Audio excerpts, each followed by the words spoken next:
BJP একটা বাংলার উপর অঘোষিত সামরিক শাসন চাপিয়ে দিতে চায়। আমার আগে যারা বলেছেন তারা অনেকেই বলেছেন যে কেন আমরা আজ এখানে এসেছি। দেখুন, আমি বিশ্বাস করি এবং অন্তর থেকে বিশ্বাস করি এটা কোনো তৃণমূল, কংগ্রেস, সিপিএম এদের লড়াই নয়। এটা বাঙালির সাথে বিজেপির লড়াই। এটা আর কারোর সঙ্গে বিজেপির লড়াই নয়। বিজেপি, আমরা যেখানে দাঁড়িয়ে এই সভাটা করছি, যদি বিজেপি কোনোদিন পশ্চিমবঙ্গে আসে তাহলে একটা দোকানও খোলা থাকবে, একটা দোকানও খোলা থাকবে না। বিজেপির ঘোষিত নীতি, প্লিজ ভুলে যাবেন না যে বিহারে জেতার পরে বিহারের উপমুখ্যমন্ত্রী বলেছিলেন, জোর গলায় বলেছিলেন যে আমরা পশ্চিমবাংলা জিতব এবং পশ্চিমবাংলা জিতে আমরা মাছ মাংস বিক্রি বন্ধ করব। এটা ভুলে যাবেন না। এটা ভুলে যাবেন না যে উল্টো দিকে যে যাদবপুর বিশ্ববিদ্যালয় আছে সেখানে কয়েকজন মাত্র বহিরাগত ছাত্র ঢুকেছে বলে সেখানে রামনবমীর পুজো ওরা দাপটের সঙ্গে করেছে।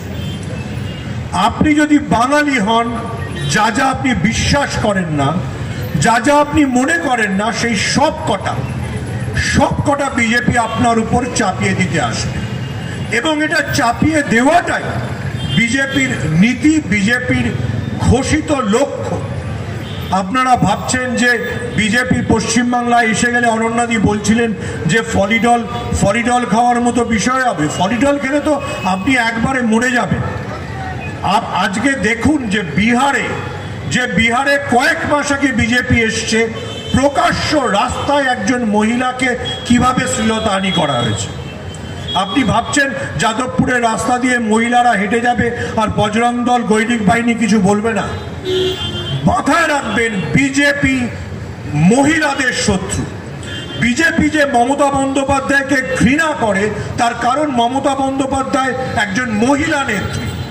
বিজেপি যে মহুয়া মৈত্র থেকে শুরু করে তৃণমূলের মহিলা সাংসদদের আক্রমণ করে তার কারণ তারা মহিলা বলে। বিজেপি, আবারও বলছি, বিজেপি মহিলাদের ঘৃণা করে। বিজেপি মহিলাদের অন্তঃপুরে রেখে দিতে চায়। আমি কোনো ব্যক্তিগত আক্রমণে ঢুকবো না।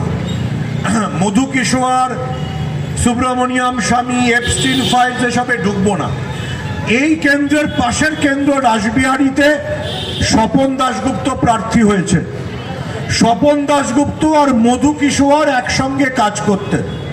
স্বপন দাশগুপ্তকে জবাব দিতে হবে যে মধু কিশোর মহিলাদের সম্পর্কে যা যা বলছেন সেগুলো ঠিক কিনা।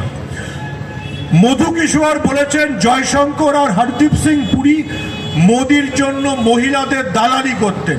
শব্দটা বলতেও আমার খারাপ লাগছে, কিন্তু যে সংস্থায় মোদি স্পন্সর করতেন সেই সংস্থার এডিটর ছিলেন স্বপন দাশগুপ্ত। এটা তো স্বপন দাশগুপ্তকে উত্তর দিতে হবে। আবারও বলছি, এটা অন্য কারোর সঙ্গে আপনার লড়াই নয়। বিজেপি একটা বাংলার উপর অঘোষিত সামরিক শাসন চাপিয়ে দিতে চায়। বাঙালি সেটাকে প্রত্যাখ্যান করে। বাঙালি এত সহজে ব্রিটিশ শাসন মেনে নেয়নি তো চারটে গুজরাটি নরেন্দ্র মোদী, অমিত শাহ, আদানি আর আম্বানিরা আসবে সেটা মেনে নেবে? এইটা যতক্ষণ না আপনি জোরের সঙ্গে বলছেন, আমি বেশ করব, মাছ খাবো, মাংস খাবো, আমি ঠিক করব আমার বাড়ির মহিলারা কি পোশাক পরবে, ততক্ষণ আপনি বিজেপিকে তাড়াতে পারবেন না। বিজেপি একটা অদ্ভুত সংস্কৃতি আমাদের ঘাড়ের উপর চাপিয়ে দিতে চায়, যেটা বাঙালি সংস্কৃতি নয়। আমি জীবনে শুনিনি। চিরকাল শুনতাম সিপিএম এর জোন, কংগ্রেসের ব্লক, হঠাৎ শোনা গেল মন্ডল, হঠাৎ শোনা গেল চিন্তন শিবির। যাদের চিন্তা করার দক্ষতাই নেই, যদি কেউ আমায় বলে যে দিলীপ ঘোষ চিন্তা করতে পারে, তাহলে তো আমি দিলীপ ঘোষের সাথে চিন্তন শিবিরে যাব। দেখুন, যদি বিজেপি পাওয়ারে আসে সব ওষুধের দোকান বন্ধ হয়ে যাবে, কারণ গরুর মূত্র খেলেই তো সব ওষুধ ছেড়ে যাবে। তো প্লিজ আবারও আমি বলছি, ফলিডল খাওয়া অনেক মানে সহজ বিষয়, খেলে পাম্প করে বার করা যায়। বিজেপিকে একবার ঢুকিয়ে ফেললে আর বার করা যায় না, তখন যেভাবে বার করতে হয় সেটা অন্য ওষুধ। ফলে এই নির্বাচনটা বাংলার সঙ্গে বিজেপির লড়াই, অন্য কারো সঙ্গে বিজেপির লড়াই নয়।